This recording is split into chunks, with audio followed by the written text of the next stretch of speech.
Alright. There is a new gun.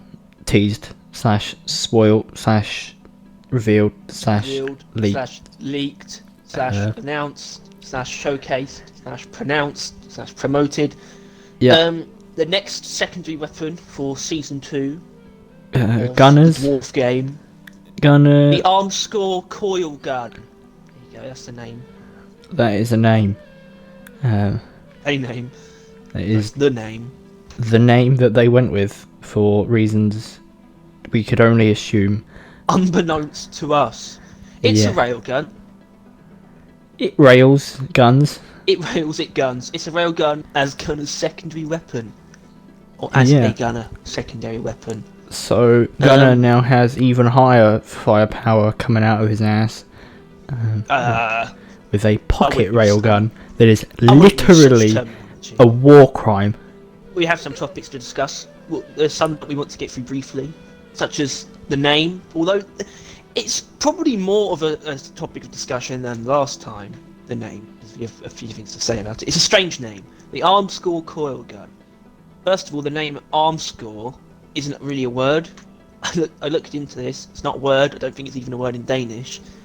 I assume they have a reason for choosing it, but it's just a strange, made-up word. Well, aren't those kind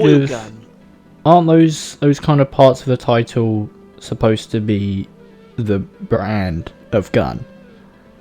Like, possibly the company maker. Like, I think Deep Core is a brand of gun. Oh, it must be. It must be. And now I think about it. Whatever. So it's not going to get called that, though, you would hope. Yeah, because Armscore sounds like a company to me, but this coil gun is slightly weird because I don't think people refer to these things as coil guns because it's a railgun.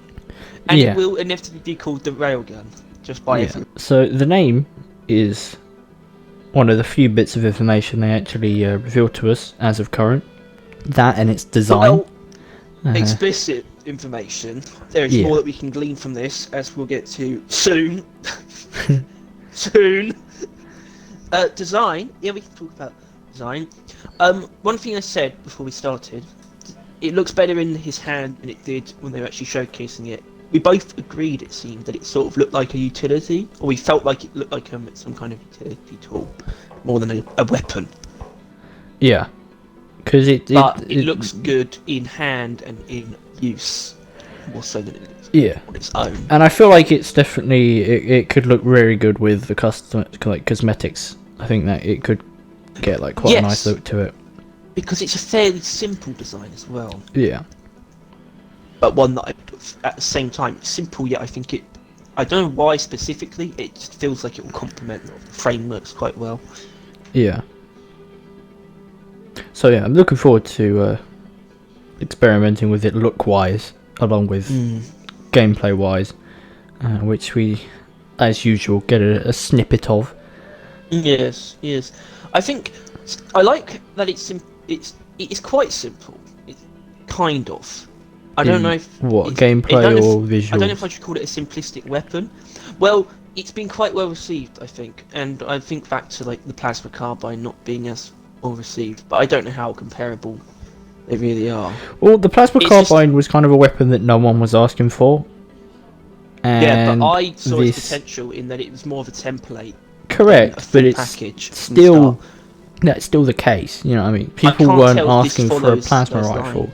They were asking for the crossbow. People were asking for a railgun. And crossbow. Railgun. We're getting both. Yeah. So it doesn't have any history in game as the crossbow kind of does, but a railgun is something that's been in the community's mind for a while, and it's being implemented in a way that we wouldn't necessarily have expected.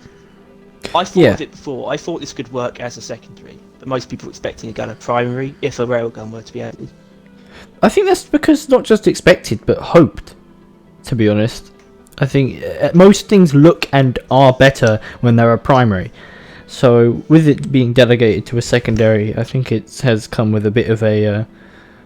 I mean, it still looks like it destroys, but it's going to less destroy than if it was a primary. Because that's how guns work in this game.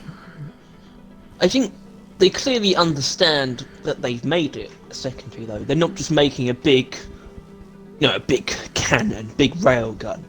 It's like like a pistol. It looks like a pistol. And I do get the feeling that probably, like, as soon as people were recommending the railgun, they acknowledged probably that they would like to have done it as a primary, but they see it fit better as a secondary. I think it does. I kind of agree with that. Yeah, because it feels like it's one of the more developed ideas, I guess. I don't know.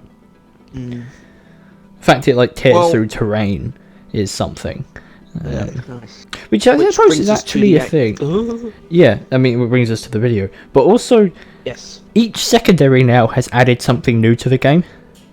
The crossbow has added picking up ammo, the crossbow bolts, and this is like, I mean, obviously you can destroy terrain with bullets, but this is like clean destroying, like piercing straight through, which I don't think anything else does.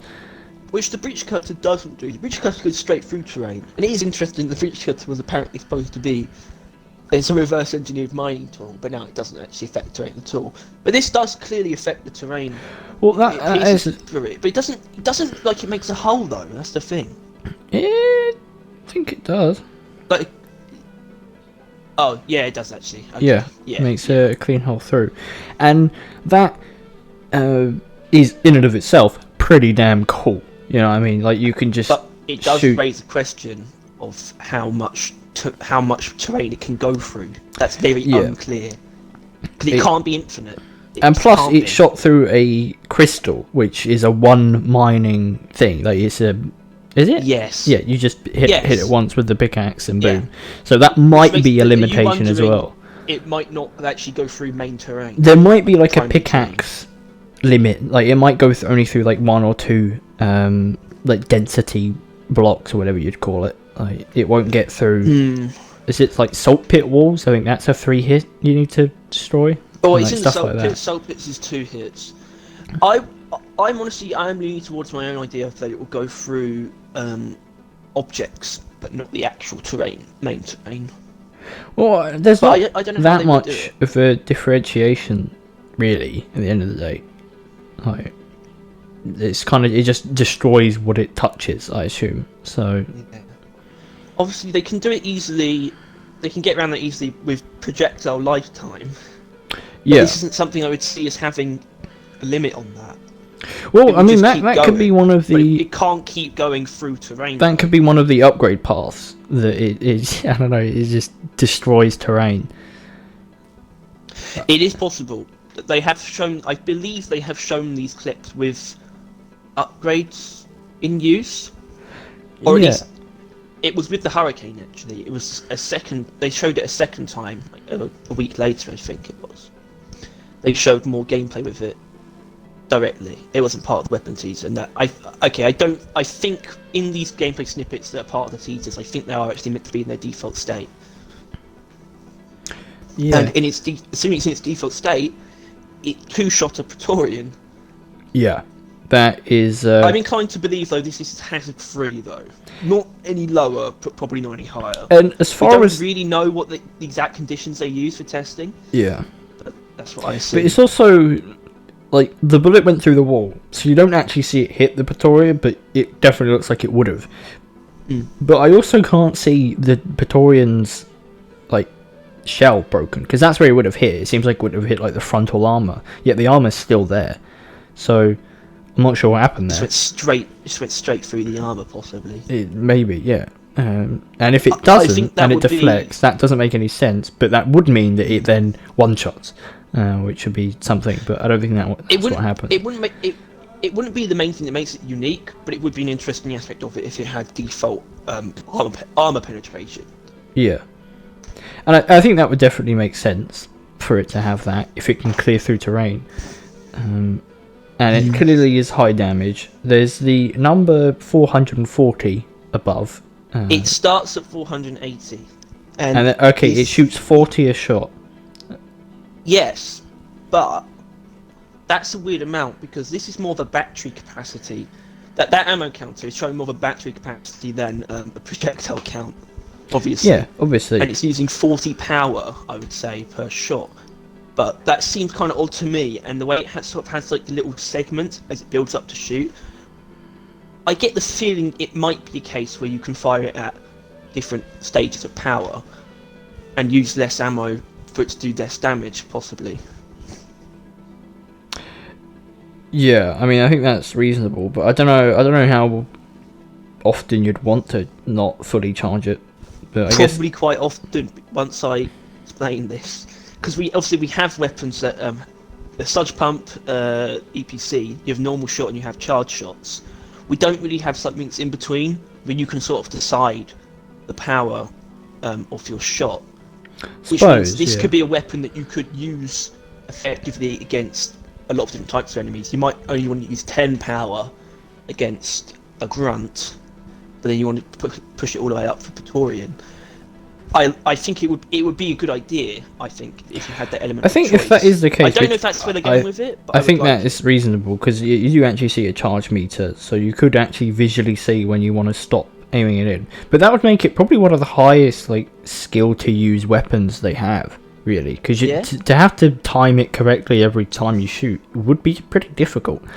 But what makes the weapons unique is more so how you use them, to be honest. Like the plasma carbine, it's not an extremely unique weapon, but it's how you build it and how you use it that makes it unique. Yeah. And this mechanic that is hypothetical at the moment, that would make this gun very unique in how it's used. That would set it apart more than anything else. So currently it's got two fairly unique, I wouldn't say gimmicks, but elements to it. The fact that it can tear through terrain, and the fact that it seemingly can be half charged to do half damage or whatever, variable charge. You can't actually make that assumption. No, you can't. But it is something that is on the table as far as that stuff. But I'm just thinking about how it's useful. If you know what I mean? Why would tearing through terrain actually be in any way handy? Because you can't see the enemy, so you might miss, and normally you'd want to clear the terrain before a fight, so there shouldn't really be much terrain around. At least, if you've got a driller. No one really cleans out these crystals. I suppose. But normally people just stop shooting. You can mark an enemy. This might actually make marking an enemy more common. You can paint a Praetorian with your laser pointer, and then you know where it is, and you can shoot it from any point. Yeah. But I was thinking, going by the size of the hole, maybe only swarmers could get through it, which could mean an engineer could barricade up a way in, and then this gun can shoot a single hole through it, and that's basically going to be a kill hole in a wall, and something like that. That might work. Which I don't know. That's just trying to think of ways that's actually be useful, other than just. I think the terrain penetration, I don't know if it's actually meant to be that useful. I think this is just them showing off the fact that it does that, but we'll see, because we don't know whether that's going to play into the upgrades at all, which is probably the next line of thought we need to go down, where this weapon could actually go in and of itself with upgrades and overclocks, which is a difficult one with this one, I think. It's kind of silly to say that, because we've only had one example of us doing this, I suppose. And we had a lot to go on with the crossbow, because of the mechanics that it showed, where we could go with upgrades and overclocks. This, I don't really know where to start, to be honest. Well, all we know is that it's high damage. Its ammo is... Well, we don't know if it's the maximum or quite low ammo, but it starts off with 480, which is 12 fully charged shots, which I'm not sure about other weapons, but I don't think that's many shots at all. So it either is very small. It's like hyper-propellant. It's slightly more ammo than hyper-propellant would have, I think.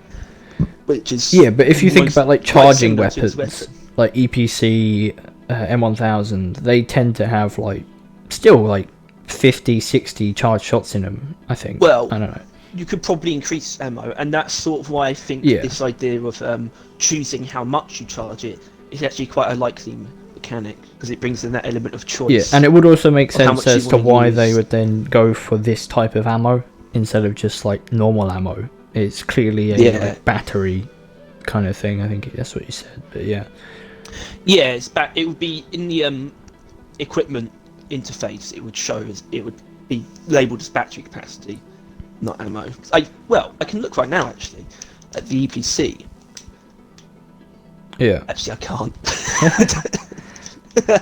I think it does show it as battery capacity though in the terminal. Yeah, I'm pretty sure it does. It addresses it as a battery, but yeah. So there'll probably be like some form of like ammo somewhere, but that's not really anything revolutionary as far as upgrades go. But yeah, I suppose the only thing we could have a good crack at is guessing what kind of status effects this would employ. Does every gun have a status effect? We've thought about this before. Yes, but not every gun has a damage over time effect. Yeah. Like the Warthog doesn't. Now I know you just want radiation to be used more in general, but I'm not just saying this for you. I think this feels like something that would use radiation, possibly. Yeah, I mean, I think stun. I think it would make sense. I think it should definitely have some form of stunning effect to it. I think. Oh, it definitely will. Chances are it will. Yeah. Which stun's always nice. Always nice to have a stun. I kind of like the idea of it having a fear effect that is centered on the player. That would make sense to me, because fear is about noise more so, and I feel like it makes the most noise when it comes out of the gun. But yeah, I think radiation to me is the most likely candidate, to be honest. Not just because it's underutilized though. Partially that, and because I think it feels like it makes sense. I can't really. There's not many others. The issue is like you got like radiation and you got like fire, because like God, they love adding fire to weapons. It won't use fire. It could. Won't. It shouldn't. It won't though. It doesn't make sense. It might have an overheat. No, I don't think it will have an overheat mechanic actually. No. It doesn't seem like it overheats at all. There is no. Does not seem like there's any cap to its shooting. Like you can just keep shooting it, but you probably shouldn't. I would imagine. No. But I don't know. Radiation just makes the most sense to me. It would either be at the point of contact, or I've had this idea for a while of using radiation trails. Yeah, I think that would make a lot of sense. So when you have the particle effects left behind, because this already has particle effects. We've seen the footage. Yeah, it could leave radiation behind in a line. I don't know how useful that could be, but I think we're sort of grasping at straws at this point. Well, yeah, I mean, I don't really know much more we can glean from this footage. They actively kind of leave it open-ended, so they can, do other things later, or just have it be more fun when it comes out. But yeah, I think as much as the crossbow seemed pretty cool, I think this is probably going to be like out of the gate. You can kind of tell that this is going to be strong. This is going to be a strong secondary. This is going to kick some serious Glifford ass.